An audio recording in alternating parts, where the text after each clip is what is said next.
right into things, man. Listen, this has been a hellacious ride of a CBA negotiations. This is going back to this time, before this time last year.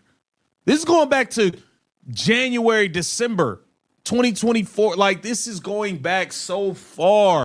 That phrase right there, hellacious ride, perfectly captures what's been happening behind closed doors in the WNBA for the past 17 months. We're watching players finally wake up to something the owners have known all along. You can't get everything in one negotiation, and the cracks are starting to show. Before the inaugural season of Unrivaled, talking about it, if they don't give us what we want, we sitting out. That's it. We sitting out. I can already tell. Unrivaled, this is going to be the only league that people playing. This is going to be the only league.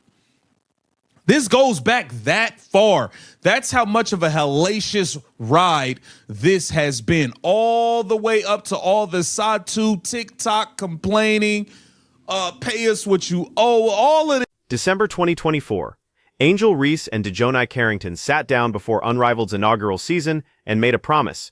If we don't get what we want, we're sitting out. That's it. No games, no season, no compromise.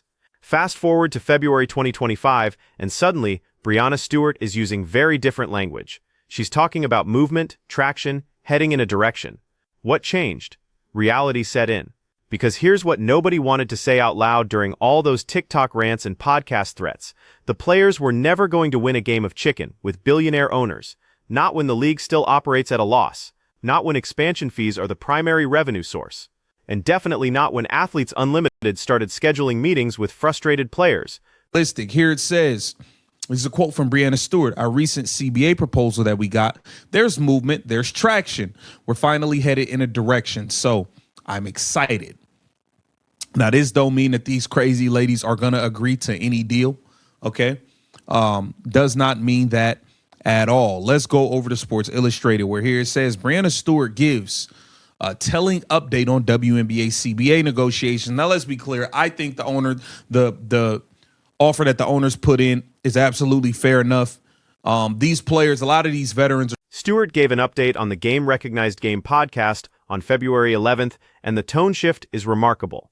She's calling the owners' recent proposal progress. She's saying they're finally negotiating instead of just fighting. But pay attention to what she's not saying anymore. There's no talk of sitting out. No threats about missing games. No bold declarations about demanding everything immediately.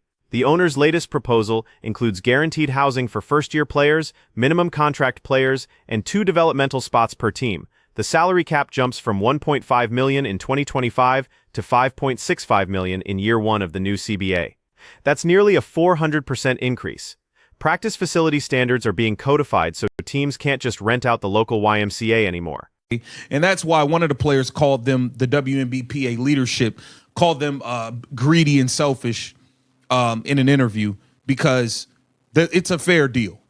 Okay. A lot of these women won't be around for the next CBA. So they're trying to get all they can get in this current CBA. They don't care about the long game. Don't let them get on camera and lie to you and pretend like they care about the future and all the people that's not in the league yet. No, they're trying to get their bread right now before they are out of this league. Here it says there have been some interesting opinions regarding movement towards the WNBA's collective bargaining. Now here's the part that matters. One of the players, and we don't know who yet, called the WNBA Players Association leadership greedy and selfish in an interview. Think about that. A player calling her own union representatives greedy. That tells you there's a split happening internally. Some veterans are trying to extract every possible dollar in this CBA because they know they won't be around for the next one. Meanwhile, younger players are looking at Athletes Unlimited as a legitimate alternative if this deal falls apart. Athletes Unlimited isn't just a bargaining chip anymore. They held actual meetings with WNBA players. They have funding, a business model, and they're not afraid to position themselves as the league that actually values women's basketball. That's a problem for the WNBA if negotiations collapse. Collier rhetoric has been awful. It's been awful. Okay, so we have not heard her lately. Okay, she wasn't at the meeting. Maybe that's a good thing.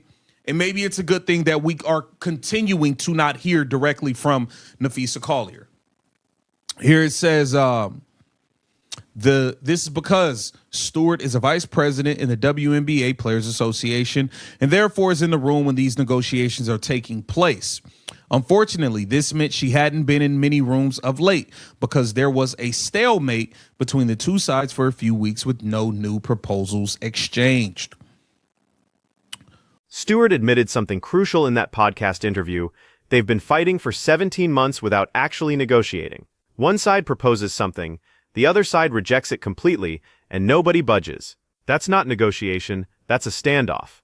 And standoffs end one of two ways. Someone blinks, or everyone loses.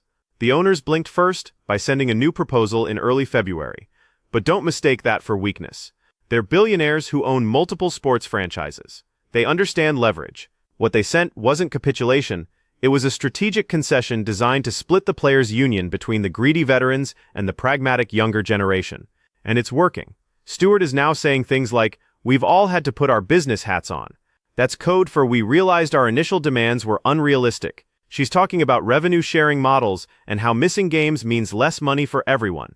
That's not revolutionary thinking, that's basic economics.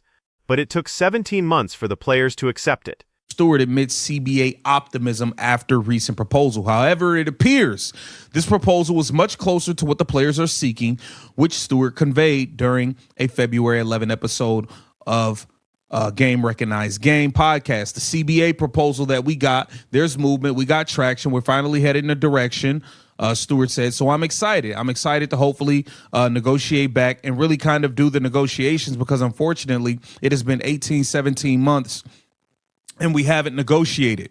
We've just been fighting about, well, we don't like your proposal, you don't like our proposal, and nobody's going to budge. Here she said, it's been pretty frustrating, but I've been trying to be as involved. Let's talk about the public perception shift, because it's been dramatic. Back in October 2024, when Napheesa Collier went on her rant about Cheryl Reeve and ownership after the Lynx lost in the playoffs, the entire women's basketball community rallied around the players. Pay them what they deserve. They need better. They demand better. The sentiment was overwhelmingly pro-player. But something happened between October and February. Fans started doing math. They started looking at attendance figures, television ratings, and actual revenue numbers. They started asking uncomfortable questions like, where exactly is this money supposed to come from? The WNBA generated approximately $200 million in revenue in 2024. The players want 50% of that. But the league's operating costs exceed revenue. The only reason the WNBA exists is because NBA owners subsidize it as a long-term investment. CBA is going. I'm feeling better. The owners are finally acknowledging and being receptive to what we want. The players as well. We've all had to kind of put our business hats on and get into that mindset. And I'm hoping we can get this thing done quickly so we're not late. All right. Yeah. Because, I mean, listen, man, time is ticking. A deal needs to be done like in the next few weeks for the season to not be pushed back. She was also quoted as saying, and that's the thing I've been telling them, is now that we're a part of a revenue sharing model, you miss games, it's less money. And not to say that we should submit and just say yes to any proposal that we don't like. This is a business now, and that's how businesses go. The entire women's basketball community will be keeping its eye on this story to see how it develops as the 2026 regular season. And fans also noticed something else. The players' public messaging was terrible. Napheesa Collier, who's supposed to be one of the faces of this negotiation as a Players Association vice president, has been conspicuously quiet lately. There's a reason for that. Every time she spoke publicly, she put her foot in her mouth. Her rhetoric about not understanding how to run a business while simultaneously demanding to be treated like business partners didn't land well. Someone in the union finally told her to stop talking. Meanwhile, the owners stayed quiet, made strategic concessions, and let the players' own contradictions do the work. It's a masterclass in negotiation tactics. Don't engage with emotion. Don't respond to social media rants. Just wait for reality to set in, then offer something reasonable when the other side is ready to hear it. The Yahoo Sports breakdown of the owner's proposal reveals how carefully constructed it is. Housing for rookies and minimum contract players addresses a legitimate complaint without breaking the bank. The salary cap increase is substantial, but tied to actual revenue growth through the new media deal. Practice facility standards cost teams money, but create the professional environment players have been demanding. Every concession is real but manageable. Hey, let's go over to Yahoo Sports, as they had some recent content addressing the state of this CBA and things going on. their proposal that they submitted to the union.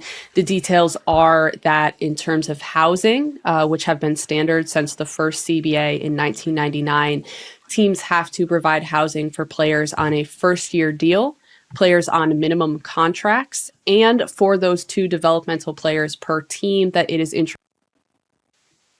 in its CBA proposal. The salary cap was also up to $5.65 million in year 1.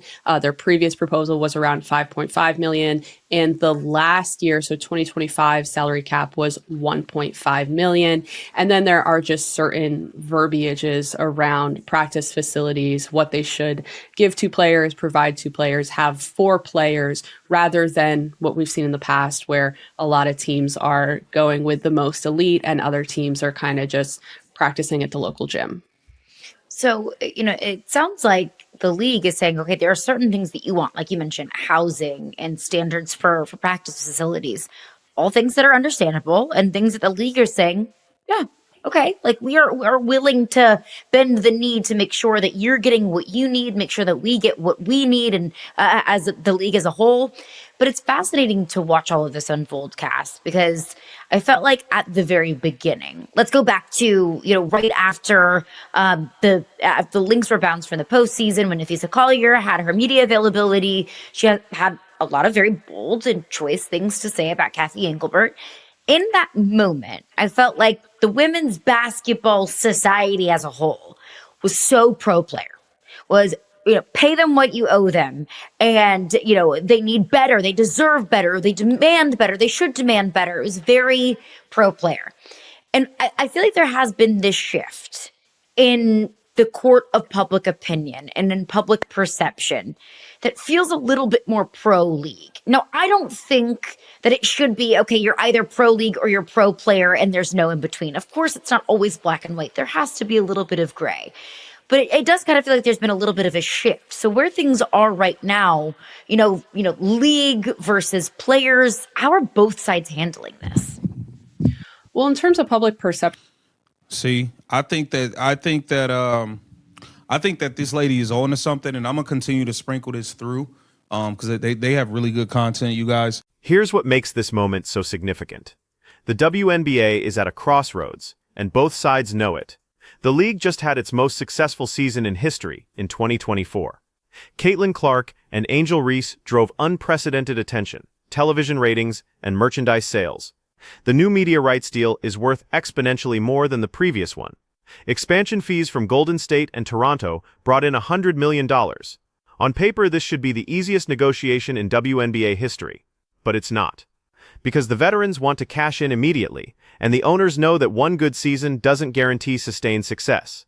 The WNBA has had moments of momentum before minor, Candace Parker's rookie year, Maya Moore's peak, the 2016 finals, and every time, interest eventually declined. The owners aren't willing to bet the entire financial model on the assumption that Caitlin Clark's popularity will last forever. That's the fundamental tension here. Players see the sold-out arenas and record television numbers and think they deserve NBA-level compensation right now.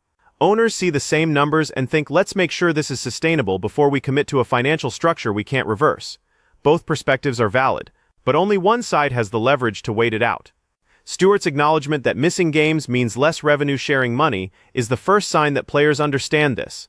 Under the proposed revenue-sharing model, every game the players sit out costs them directly. That changes the calculus entirely. Suddenly, a lockout or strike isn't a negotiating tactic, it's financial suicide. The Athletes Unlimited factor adds another layer. If the WNBA season gets delayed or canceled, Athletes Unlimited is ready to swoop in and offer players an alternative. They've already held meetings. They've already positioned themselves as the league that respects women's basketball. A 3-month WNBA work stoppage could be all Athletes Unlimited needs to establish themselves as a legitimate competitor. That's why Stewart sounds optimistic now. The owner's February proposal wasn't just about money, it was about timing. Send it right when Athletes Unlimited is making noise. Send it right when the 2025 season is supposed to start training camps. Send it when the pressure is maximum and the players' leverage is minimum. Force them to choose between accepting a good deal now or gambling on getting a great deal later. The split within the Players Association is the real story here. Veterans like Stewart and Collier are trying to maximize their earnings in this CBA because they might not be around for the next one in 6 or 7 years. But younger players like Reese and Carrington are looking at the long game. They know the league needs to grow sustainably. They know that demanding too much too soon could kill the golden goose. When an anonymous player calls the union leadership greedy and selfish, that's not just a throwaway comment. That's a faction forming. That's younger players realizing their interests don't align with the veterans who are about to retire. And that split gives the owners even more leverage because a divided union can't hold out indefinitely. Stewart's comment about putting on business hats is revealing in another way. For years, WNBA players have complained that they're not treated like professional athletes. They've demanded respect, better facilities, higher salaries, and business class travel, all legitimate requests. But now that they're in actual business negotiations, they're discovering that business is hard. It's not just about what you deserve, it's about what the market can support and what the other side is willing to give. The owner's proposal is fair. Not generous, but fair. It addresses most of the players' quality of life concerns. It substantially increases compensation. It creates a revenue-sharing model that rewards players if the league continues to grow. What it doesn't do is give players everything they want immediately. And that's where the negotiation has stalled for 17 months. But time is running out. Training camps are supposed to start soon. The 2025 season is supposed to tip off in May. Every day without a deal increases the pressure on both sides, but especially on the players. They're the ones who will miss paychecks. They're the ones who will lose endorsement opportunities. They're the ones who will watch Athletes Unlimited potentially steal their spotlight. So when Stewart says there's movement and traction, believe her. Not because the owners suddenly became generous, but because the players finally became realistic. They realized that demanding 50% of revenue when the league operates at a loss isn't sustainable. They realized that threatening to sit out when Athletes Unlimited is waiting in the wings isn't smart. They realized that the veterans' desire to get everything now might cost the younger generation their future. The deal will get done, probably within the next few weeks. It won't be everything the players wanted, but it will be substantial progress. The salary cap will quadruple. Housing will be guaranteed for rookies. Practice facilities will meet professional standards. Revenue sharing will create upside if the league keeps growing. And most importantly, the season will happen, because at the end of the day, both sides need each other. The owners need the players to generate the content that drives revenue. The players need the owners' infrastructure, marketing, and financial backing. Neither side wins if the league implodes over a CBA dispute. So yeah, the players are finally smelling the coffee. They're realizing that negotiation requires compromise. They're understanding that business decisions aren't always about what's fair. They're about what's possible. And they're accepting that sometimes getting most of what you want is better than risking everything for all of it. The question now is whether the deal gets done in time for the season to start on schedule. Because if it doesn't, if this drags on another month or two, Athletes Unlimited might just get the opportunity they've been waiting for. And that would change everything. Not just for this CBA, but for the entire future of professional women's basketball in America. The WNBA has never faced legitimate competition before. If they fumble this negotiation and lose players to a rival league, even temporarily, the damage could be irreversible. So when you see Breanna Stewart talking about optimism and movement, understand what she's really saying. We blinked. We realized our position wasn't as strong as we thought, and we're ready to make a deal before we lose everything. That's not weakness, that's wisdom. Sometimes the smartest move in business is recognizing when you've pushed as far as you can push, and accepting the win that's available instead of gambling on the win you want. The WNBA players are learning that lesson right now. Let's hope they learned it in time.